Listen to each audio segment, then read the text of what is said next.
आहे जनतेचा हक्काचा आवाज।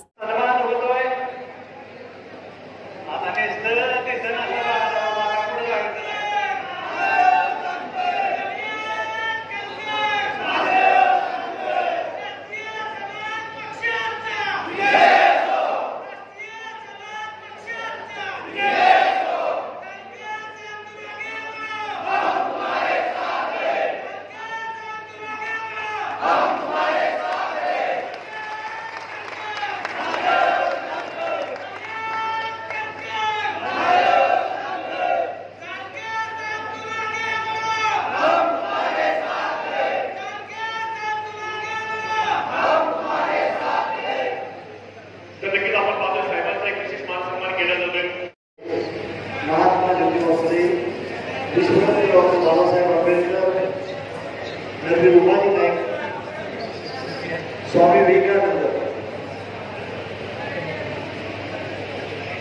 संत तुकाराम, संत भगवान बाबा या युगपुरुषांना अभिवादन करून आज महाराष्ट्रातील मानव मतदारसंघातील सर्व आयोजक कार्यकर्ते, बंधू आणि भगिनींनो, पत्रकार, प्रेस आणि इलेक्ट्रॉनिक्स मीडियाचं देखील मी अभिनंदन करतो।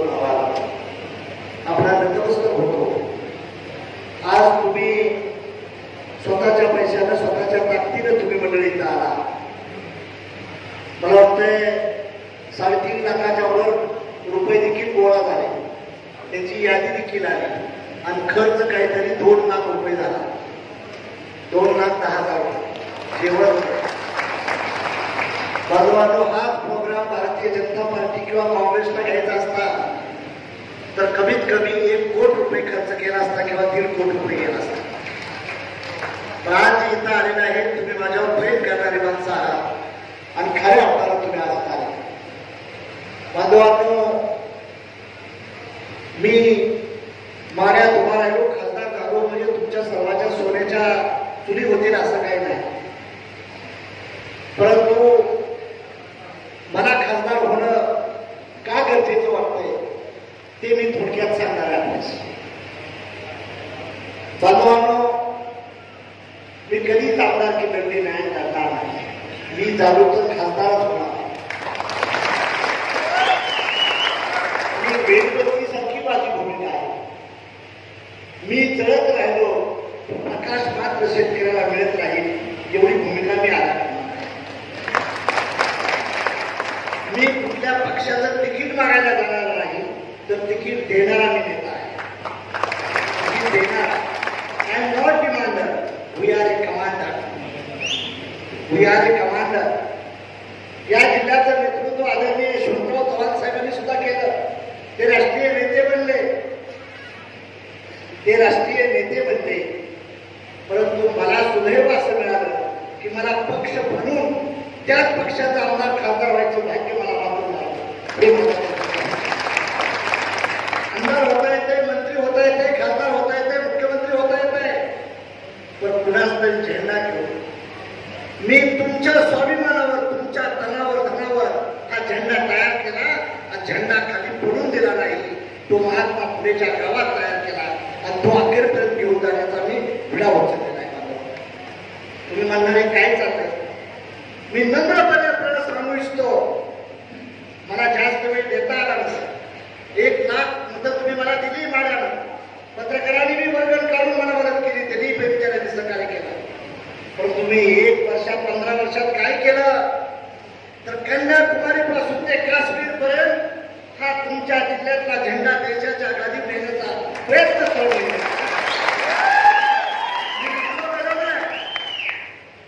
पत्रकारांना मी सांगू इच्छितो, मोदी साहेब सुद्धा मला म्हणले होते, देवेंद्र फडणवीस मला म्हणले होते, गोपीनाथ मुंडे मला म्हणले होते आणि गडकरी साहेब सुद्धा म्हणले होते, माधवराव तू कमाल तिकीट घे आणि दुसऱ्या दिवशी पक्ष सोड। मी त्यांना म्हणलं नाही, तुमचं मी सर्वांचं पाय धरतो, पाया करतो। मी झोपडी कशासाठी बांधली आणि मी त्याग कशासाठी केला की लग्न करणार नाही, संसार करणार नाही, घरी जाणार नाही आणि कुठल्याही पाहुण्याची दृष्टी करणार नाही, ही शपथ घेऊन आलोय साहेब। मी मंत्री होईल, आमदार होईल, मुख्यमंत्री होईल, पंतप्रधान होईल, पण मी जी शपथ घेऊन घरात 20, 22, 23 वर्षापूर्वी फिरलो आहे त्या शपथेचं काय करायचं? त्यावेळेस त्यांनी सांगितलं तुझा विचार. मला बरेच लोक म्हणले मेहता साहेब की तुम्ही कमळ घेतला असता तर बारामतीमध्ये जिंकला असता. बरोबर आहे, परंतु मी हारलो तरी देशाचा नेता मला बारामतीच्या जनतेने केला. आज मी आमदार आहे. ज्या तुम्हीच लोकांनी कधी मोहिते सर, आराव सर असत, नागपूर सारे पत्रकार असतील, तुम्ही हजार रुपये दिले आहेत, त्या तुमच्या आदराच्या जीवाचा अंदाज म्हणून स्वाभिमानाने मी बोलत आहे. तुम्ही जे पैसे दिले आहे 30 वर्षापूर्वी मदत केली आहे, त्या पैशाचा वापर मी फेरबार मध्ये कुठल्या हॉटेलमध्ये किंवा व्हायच्यासाठी केलेला नाही. बाजूला व्हायच्यासाठी केलं. मी मिनिस्टर झालो, माझ्याकडे 15,000 कोटीची 3 खाते होती. रुपयाचा भ्रष्टाचार केला नाही. आईची शपथ करून मलाही पैसे खाता आला असतं, मोठं होता आलं असतं, परंतु आता स्वाभिमान तुमच्याजवळ भाषण करता आलं नसतं. ए खालीबास, तुझी फाईल काढू, तुझ्या मागे ईडी किंवा काहीतरी लाव. पट्ट्या हजार पंचे आज फकीर आहे आणि फकीर म्हणून माझा स्वाभिमान तुमचा विकायचा आहे. सर्व समाजाने मदत केली. त्या ब्राह्मण असेल, मारवाडी असेल, मराठा असेल, साळी माळी, दलित असतील, मुसलमान असतील, सर्व लोकांचं मला योगदान आहे. माझ्या घरच्यांचं योगदान आहे. आई वडिलांनी मला जन्म दिला, पण त्यांचं पैसे घेऊन मी काय राजकारणात आलो. त्यांना मी सांगितलं मी तुम्हाला काही देणार नाही, तुमचं काही घेणार नाही. जिंकला महादेव जानकर तो तुमचा समजा आणि हारला तर सांगा आमचा नव्हता म्हणून डिक्लेअर करा, असं मी माझ्या आईला सांगून आलो. म्हणून माझी थोडा विनंती आहे, उपेक्षित लोक आहे, राष्ट्रीय समाज आहे, सर्व समाज आहे, नुसत्या एका जाती धर्मासाठी बोलत नाही, सर्व समाजाची माणसं आहे. माझा एक ख्रिश्चन सुद्धा निदर्शक आहे, मुस्लिम आहे, जैन आहे, ब्राह्मण आहे. मराठ्याचे 2 आमदार झाले, एक बंजारी समाजाचा आमदार झाला, मुसलमानाचा नागराज्य झाला. जैन समाजाची माणसं आहेत, मारवाडी समाजाची माणसं विजयी झाले. माझा फोटो लावून बाजूला. म्हणून माझी थोडा विनंती आहे, आजची लढाई नुसत्या खासदारकीची नाही, मला या देशाचं नेतृत्व करण्याची संधी मला मिळाली. देशाचं नेतृत्व करण्याची. मी जन्माला आलो सातारला, तर माझा विजय झाला मराठवाड्यात. पहिला आमदार माझा मराठवाड्यात विजय झाला, आता काही आमदार माझा मराठवाड्यात झाला. ज्या भारतीय जनता पार्टीवर मी गेलो, काही चूक केली नाही, त्यांनी माझा आमदार पडवलं. त्यांनी आम्हाला एकही लोकसभेला जागा दिली नाही, विधानसभेला सुद्धा एक जागा दिली नाही. शेवटी बंडखोरी करून डॉक्टर रत्नाकर गुट्टेला जेलमध्ये असताना निवडून आणला. आम्हाला नाही विचारलं तर तुम्हाला नक्की काय करू, फौजदाराचा पोलीस करण्याची ताकद महादेव जानकर. आम्ही जर तुमच्यावर असू तर तुम्ही फरक होता, तुम्ही आमच्यावर नसता तर तुम्हाला सत्तेत बसून देणार नाही. माझी आपल्याला विनंती आहे, मी माऱ्यातून काढणारच आहे, पण परवानंत सुद्धा पत्रकारांना सांगतो लढणार आहे. आज सांगतो परवानी तुम्ही 2% फरकाने विजय होते. 2% काय करायचं ते 2% परवानी जिंकणार आहे.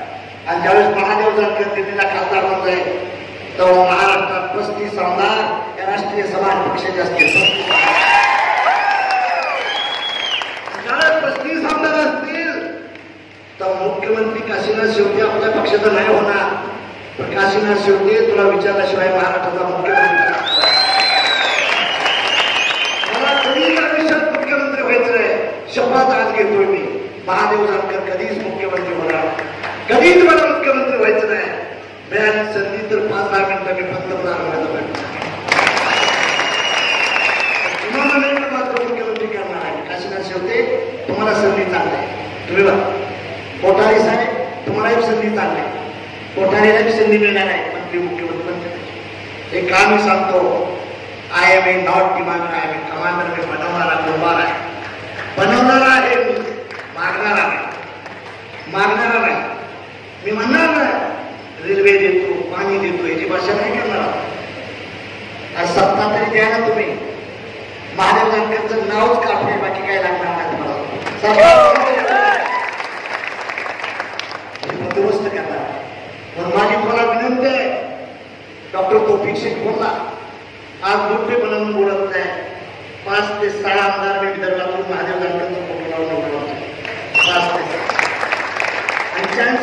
लागला तर विदर्भात तरी खासदार होणार आहे. विदर्भात पश्चिम महाराष्ट्राच्या लोकांना मी सांगू इच्छितो, विश्वास ठेवा. दुसऱ्याचा झेंडा घेऊन आमदार तुमच्याकडे येतील. प्रत्येक समाजाचा बुजगाव नाही, तुम्हाला उल्लू बनवत त्यांच्यापासून सावध राहा. मी बुजगाव म्हणून कधी आलो नाही, तुम्हाला मत मागण्यासाठी येणार नाही. स्वाभिमान देण्यासाठी तुम्ही तुमच्याकडे स्वाभिमानाची भाषा करता. काँग्रेस असू द्या, भाजप असू द्या, शिवसेना असू द्या, राष्ट्रवादी असू द्या. आता कोणतरी बोललं की पवार साहेबांनी, नाही बाबा तसं काही नाही. आमच्या अध्यक्षांना सांगितलंय आम्ही स्वतंत्र लढणार आहे. अजून काही चर्चा नाही आणि तसल्या प्रमाणात राहू नका. कोणतरी पाठिंबा दिलं मग काढून घेईल, जास्ती पण वेळ बंद करा. तुम्ही काही काळजी करू नका. इथं भारतीय जनता पार्टीची आणि राष्ट्रीय समाज पक्षाची लढत होणार.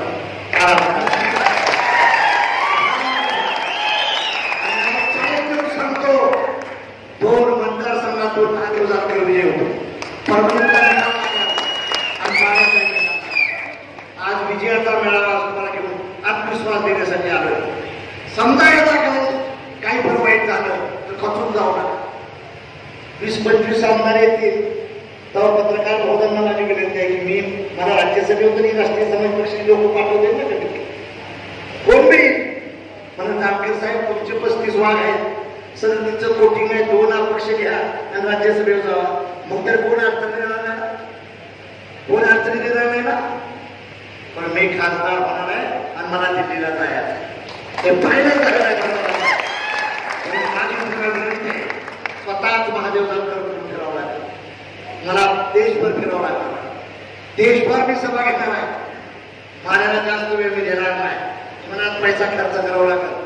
बाबांदादा व्यक्त पैसा 5 पैसे आम्ही देणार नाही. यादव डॉक्टर पैसे तुम्हाला द्यावं लागतं. नाहीतर आता सांगा आज भरू नका मला. तुम्ही जर पैसे देत असाल तर अर्ज भरणार नाही, पैसे देत नसाल तर मी अर्ज भरणार नाही. तुमची काय नाही मला सांगा.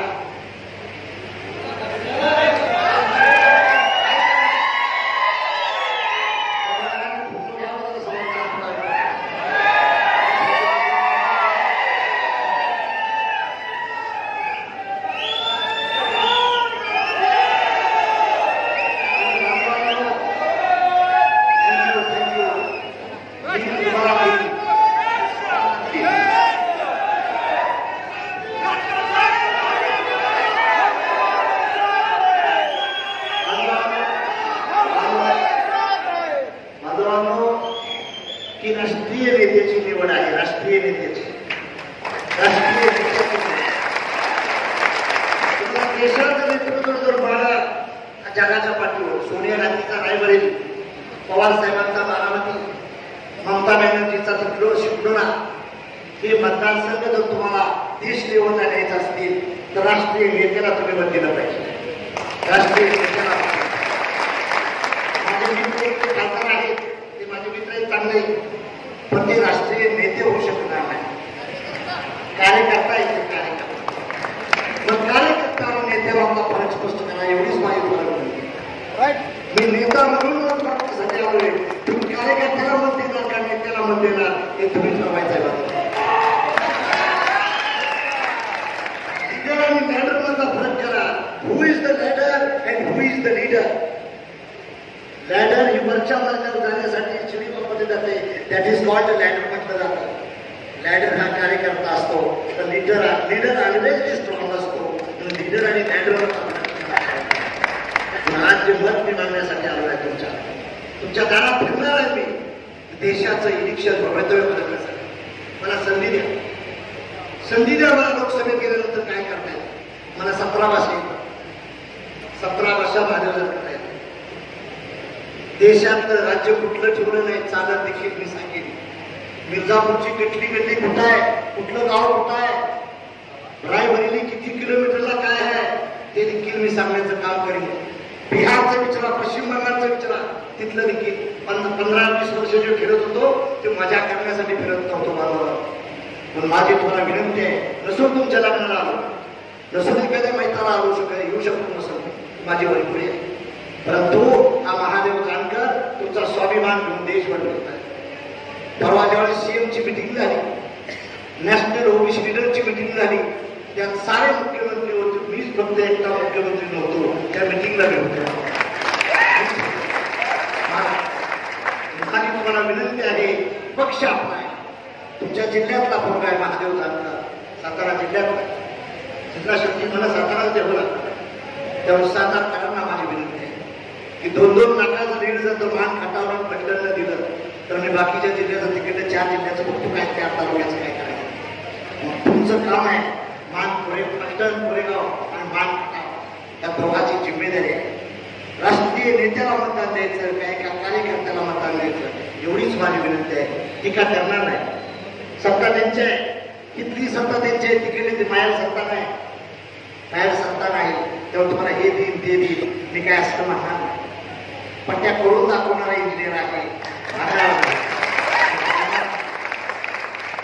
माझी तुम्हाला विनंती आहे. आम्ही पार्लमेंटमध्ये कुठल्या गोष्टीचं डिबेटिंग केलं पाहिजे. डॉक्टर कोणत्याही भाषेत चांगलं करतात पण दुर्दैव आमच्या खासदाराचं भाषेतच आम्हाला ऐकायला मिळत नाही. आमचं खासदाराचं भाषण ऐकायला मिळत नाही. त्या पार्लमेंटमध्ये बोलताना इंटेलेक्चुअल पण लागतो, बुद्धिजीवी पण लागतो, बुद्धी लागते. सभागृहात जमला तर बरेचसे टुरिस्ट बघणार मला महादेव जानकरचं महादेव जानकरचं ही जी क्वालिटी आहे ती मी क्वालिटी माझा खासदार नव्हता, आमदार नव्हता, मंत्री नव्हता, सरपंच नव्हता. ती तुमच्या ताकदीवर, तुमच्या पैशावर, तुमच्या कष्टावर मला तुम्ही नेता बनवणार आहे. तुमचं योगदान आहे. नेता साहेब राष्ट्रवादीचं 2 नंबर प्रेसिडेंट पार्टी कुठली आहे त्याचं नाव राष्ट्रीय समाज पक्ष आहे. 2 नंबरचा पक्ष आहे. आणि आता तर काय काळजी चांगले. मला असं वाटतंय की त्या लोकांचा, बऱ्याच लोकांचा मला आशीर्वाद सुद्धा मिळेल. आताच ते उद्योजक करण्यात काय अर्थ नाही. माळशिरसचा बी आशीर्वाद मलाच मिळेल, फलटणचा बी आशीर्वाद मलाच मिळेल.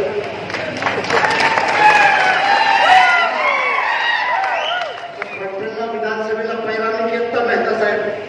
माझ्या पहिल्याची फेड तुम्ही केली पाहिजे फलटण करावी ही माझी त्यांना विनंती आहे. दोघांना देखील दिशाला कापे त्यांना पाहिजे माझं म्हणणं आहे ते कळालं नाही त्यांना. म्हणून तीही दोघंही मला सहकार्य करतील अशी मी अपेक्षा व्यक्त करतो. मला अपेक्षा आहे त्यांची अपेक्षा मिळाली आणि त्यांना दोघांनाही माझी विनंती आहे. मी राष्ट्रीय नेता बघतोय त्याला मतदान द्यावं हे तो तुम्ही सांगितलं डेफिनेटली विजय होतोय. म्हणून बांधवांनो आपला जास्त वेळ न घेता सत्य काय असत्य काय हा पक्ष 17 राज्यात आहे. 17 राज्यात आहे. आज बरीच लोक पहिली भाजप चांगली होती, वाईट नव्हती, कष्ट करून चालणारी भाजप होती. पण आजची भाजप ही सारी काँग्रेस झालेली आहे. काँग्रेस झाली पुराणी भाजप ही सारी राष्ट्रीय समाज पक्षावर राहणार आहे. जुनी भाजप आहे ना. रवींद्र कोठारी तुम्ही कुठल्या पक्षात होता उभा? भारतीय जनता पार्टीत होता.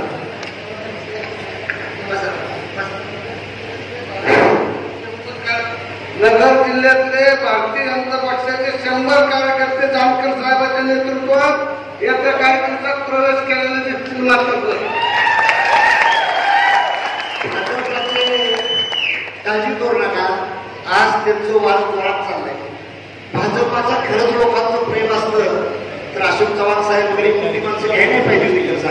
खरंच भाजप म्हणजे खरंच सांगायचं भाजप खरंच जर संपीट मेजॉरिटी आहे तर मग ह्या मोठ्या माणसांना काय अशोक चव्हाण साहेब चांगला माणूस आहे ज्याचा बॉर्न अँड बेट फर्स्टच त्यांचं कुठं झालं काँग्रेस फॅमिलीत झालं, गांधीवादात झालं. त्यांना बिचारीनं मजबुरीने तिथं जावं. मजबुरीने ते माझे चांगले मित्र आहे. मजबुरीने जावं. मजबुरीने जर तुम्ही दादागिरी करता तर सामान्य जनता शेतकरी फार हुशार आहे. तुमची मस्ती कुठं जिरवायची हे त्या सामान्य माझी आपल्याला विनंती आहे त्या गोष्टीचा विचार आपण केला. आणि बाजूवांनो तुम्हीही राजकारणात पॉलिटिकल झाला राजकारण करा. आपल्या माणसांना राजकारण माहित आहे बिलकुल नाही. घरात 3 मुले असतील तर एका पुढेला अधिकारी बनवा IAS, एका पुढेला उद्योगपती करा, जयंत मारवाडी बनवा आणि एका पुढेला खासदार किंवा आमदार. माझा पक्ष पसंत नसत राहू द्या, माझ्यात काय दोष असत सोडून द्या, पण हे गोष्ट केल्याशिवाय तुम्ही सुधारणार नाही. तुमचं नेतृत्व परत हातात येतात आणि ते नेतृत्व भ्रष्टाचारी बनतंय, व्यभिचारी बनतंय. त्यामुळे देशाचं वाटोळ झालंय. बांधव अशा नेतृत्व करणाऱ्या देश गेल्यामुळे आपलं वाटोळ झालंय. आम्हाला संसार करायची काही गरज नाही. मला कोणतरी जेवण देते, कोणतरी पैसे देते. नोटांचा सकाळी टेंभुर्णीपासून नोटांचा हार मिळतं. काशीनाथ शेवटी 2-2.5 लाख रुपये मिळत असतो. 2.5 लाख रुपये फायद्यात आहे का तुम्ही? ह्याचा विचार करा. काँग्रेसचा भेटतोय साहेब, राष्ट्रवादीचा भेटतोय, बीजेपीचाही माणूस म्हणतोय साहेब तुम्ही उपास राहिलं पाहिजे आज माघारी घेऊन. मी काय भागले काय म्हटलं मला 1200 रुपये करत नाही तुम्ही. बांधवांना माणसाचं प्रेम लगेच करतं, चेहऱ्यावर बघितलं का माणूस संपलं. ही जी माणसं बसले येतात स्वतःच्या पैशाने तारे त्यांना मी काही देखील दिलं, फोटो सुद्धा करून दिले. तुमचं माझ्यावर प्रेम असंच राहू द्या. मी शेवटच्या रक्ताच्या थेंबापर्यंत तुमच्या स्वाभिमानाला जिवंत ठेवेल. स्वाभिमान देऊन काय आम्ही वाईट केलं? काँग्रेस राष्ट्रवादी आम्हाला जिवंत होतं. काँग्रेसमध्ये भारतीय जनता पार्टीवर मुंडे साहेबांनी आम्हाला मुलगा मानून त्यांच्यावर युती केली. आम्ही त्यांच्याशी राहिलो. आम्ही कधीच कपट कारस्थान केलं नाही.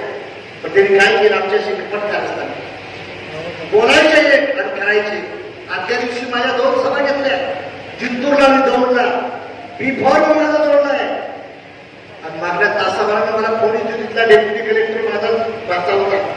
तिने सांगितलं मामा आपला फॉर्म फुल झालाय, कमळ लावलंय. दौंडमध्ये 30 गोष्ट घडली आणि जिंतूरमध्ये घडली. त्याचा आज बदला महादेव सरकार घेणार आहे.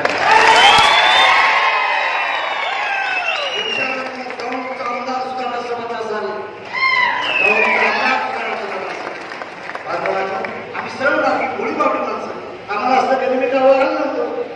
आता गनिमी गावात तुम्ही एक डाव टाकलाय, पट्ट्या महादेवाकडे 2 डाव टाकल्याकडे इंजिनियर आहे. मी काय आर्ट्सला जाऊ नाही, काय गेम नाही, पण ते इंजिनिअरिंग आहे. आणि पैसे भरून इंजिनियर जाऊ नये तर मेरिट मध्ये इंजिनियर झाले. मेरिट काय मेरिट असतं ते दाखवतो. आम्ही तुमच्याशी युती केली आहे, युतीचा धर्म तुम्ही पाळला पाहिजे. आम्ही इथेही सभेला आणतो, बारामतीलाही सभेला आणतो. आम्हाला काय माहिती आहे विधानसभेला आम्हाला फसवतो. म्हणून आता आम्ही त्यांच्यावर पुन्हा अवलंबून नाही. राष्ट्रीय पार्टीपासून सावध राहा. काँग्रेस असू दे किंवा भाजप असू. आणि मिळी खूप चिडी दोघांचं ठरलं एकच आहे असं म्हणता येतं. त्या दोघांपासून सावध राहा. रिजनल पार्टीच्या हातात सत्ता आल्यानंतर त्या भागाचा विकास होतो. माझी आपल्याला विनंती आहे, तुम्ही मला आशीर्वाद द्यावा. आशीर्वादाची आजची सभा आहे माझी. आणि आजपासून तुम्हालाच मोटरसायकलवर फिरा, गाडी फिरायला नाही मिळत चालत फिरा. लोकांना सांगून सर्व समाजाला आपण करा की बाबा आपण एका राष्ट्रीय नेत्याला आपण पाठवणार आहे. ती भीती काय नाही, कोणी ती करणार काय, तुम्ही जनतेने ठरवलं काय नाही. मला 2 अधिकारी म्हणले की साहेब ईव्हीएम मध्ये घोळ झाला तर काय करायचं? ईव्हीएमचा बांधवांना सतर्क राहा. जे जे कर्मचारी असतील प्रत्येक ईव्हीएम मध्ये घोळ्यात ते घालून मतदान करण्याचं काम आहे. तर या भारताचं संविधान जिवंत राहणार आहे. तर हे संविधान जिवंत राहणार नाही. ईव्हीएम बद्दल मी सावधान राहिलो पाहिजे. ईव्हीएम बद्दल मग आपण बघू. मग त्यांनी एक काठी काढली तर मी 2 काट्या घेऊन काय काढली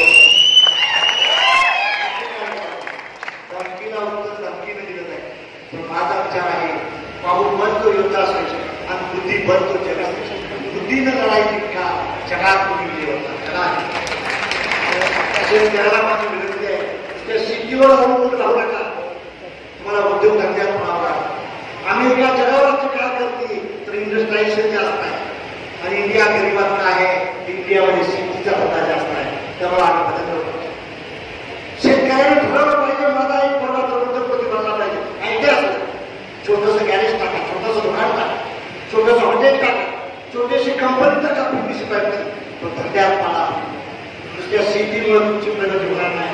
मग शेती जर तुम्हाला करायची असेल तर तुमचा पोरगा आमदार खासदार करा, तुमचा पोरगा मंत्री करा. तर त्याला तर ठरवाल. एक पोरगा कलेक्टर करा, एक पोरगा मिनिस्टर करा. त्यावेळेस शेतकऱ्याला तुम्हाला न्याय मिळेल. तर न्याय कोण देणार नाही. कोर्टाच्या बाबत कोर्टाचा मी सांगतो, सुप्रीम कोर्ट हायकोर्ट कोर्टावर हे करायचं काय करायचं. निकाल आपल्या बाजूला मिळणार का बघितलं असं काय झालं. कोर्ट तुमचं नाही, संविधान तुमचं, कोर्ट तुमचं नाही. अशा भूमिका त्यासाठी तुम्हाला राजकीय जागृत व्हावं, राजकारण करावं लागेल. लोकसभेत आणि विधानसभेत बुद्धिजीवी पोळ तुमची ठरवावी लागते. आणि त्या पक्षाच्या अजेंड्यावर नाही तर जनतेच्या अजेंड्यावर तुम्हाला चालवं लागेल. हे पक्ष पक्षाच्या अजेंड्यावर आपला करतात जातात. तुम्हाला जनतेचा अजेंडा होऊन देत नाही. मग कधी रामाचं नाव घेऊ, कधी हिंदूचं नाव, कधी मुसलमानाचं नाव, धर्मात काढण्यात नाव देशात राजा बसवतात. कधी मराठा विरुद्ध ओबीसी हे षडयंत्र केलं जातं, याच्यापासून देखील आपण सावध आहे. आम्ही काय म्हणतो, मराठा समाजाला आरक्षण मिळावं, राष्ट्रीय समाज पक्षाची भूमिका आहे. फक्त ओबीसीला हात लावला, ओबीसी गरीब आहे, त्याचे छोटे छोटे जाते, त्यांना काहीच मिळालं नाही, त्यांना न देता स्पेशल आरक्षण द्यायची भूमिका करावं. पण तिने काय केले, दोघांना पकडलं. ते म्हणते शपथ घेऊन सांगतोय शिवाजी देणार, ते म्हणते देणार. आता काय होते काही कळत नाही. म्हणून उद्याच्या लोकसभेतून विधानसभेत कोण देणार आहे, तिने घरी तुमचा देणारा तुमचा पाठवा, एवढीच माझी तुम्हाला अपेक्षा आहे. हे पक्ष कुणाला मत द्यावं, कसं द्यावं याचा विचार करावा. शिक्षणाच्या बद्दल आम्हाला भावना बदल करायचा.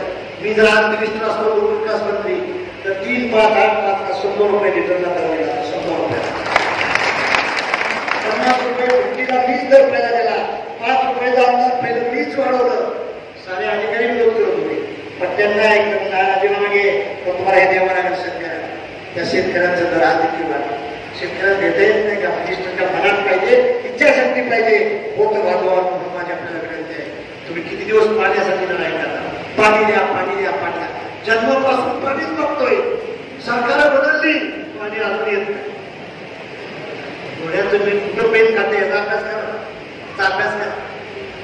माझी तुम्हाला विनंती आहे, बुद्धिजीवी माणसाला संधी द्यायचा प्रयत्न करा. एकदा संधी द्या, एकदा महाजनांकडे संधी दिली का त्याला टाकला माळ्यात